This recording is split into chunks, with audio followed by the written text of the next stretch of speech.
সারা দেশে বিদ্যুতের ভয়াবহ লোডশেডিং ও গভীর উদ্বেগ প্রকাশ করে বাংলাদেশ জামাত ইসলামী সেক্রেটারি জেনারেল ও সাবেক এমপি অধ্যাপক মিয়া গোলাম পরোয়ার 6 মে এক বিবৃতি প্রদান করেছেন।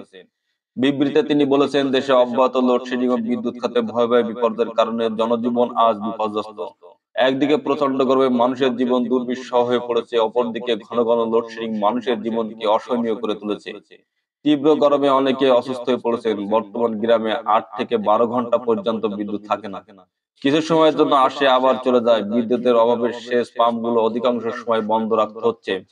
ফলে পানি সেচ মারাত্মকভাবে ব্যাহত হয়েছে। কৃষক ফসল ফলাতে পারছে না। রাজধানী ঢাকায় অধিকাংশ এলাকায় পানি সংকট দেখা দিয়েছে। দীর্ঘ লাইন ধরে পাম্পগুলো থেকে খাবার পানি পাওয়া যাচ্ছে না। বিদ্যুৎ না থাকার পাম্পগুলো পানি সরবরাহ করতে পারছে না। তিনি আরো বলেন, বিগত 15 বছরে বিদ্যুৎ খাতে সরকারের ভয়াবহ দুর্নীতি, লুটপাট, অনিয়মের কারণে বিদ্যুৎ খাতে এই নৈরাজ্যজনক পরিস্থিতির সৃষ্টি হয়েছে।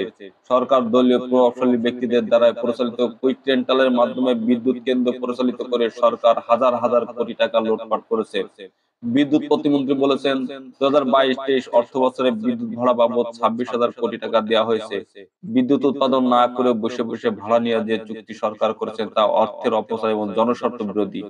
জনস্বার্থ বিরোধী এই চুক্তি বাতিল করতে হবে। শুরু থেকে বিশেষজ্ঞগণ কুইক রেন্টালের বিরোধিতা করলেও সরকার সেদিকে কোনো কর্ণপাত করেনি।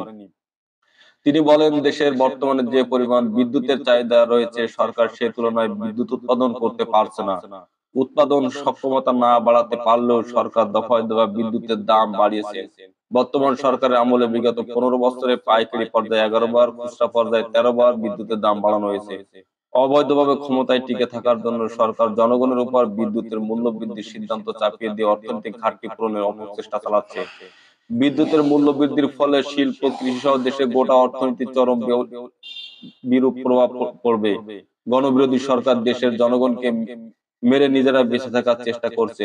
কুইক রেন্টালের স্বার্থে স্বার্থ বিরোধী চুক্তি বাতিল এবং বিদ্যুৎ খাত দুর্নীতি সকল প্রকার অব্যবস্থাপনা দূর করে অবিলম্বে বিদ্যুৎ সমস্যার সমাধানে কার্যকরী পদক্ষেপ গ্রহণ করার জন্য আমরা সরকারের প্রতি আহ্বান জানাচ্ছি।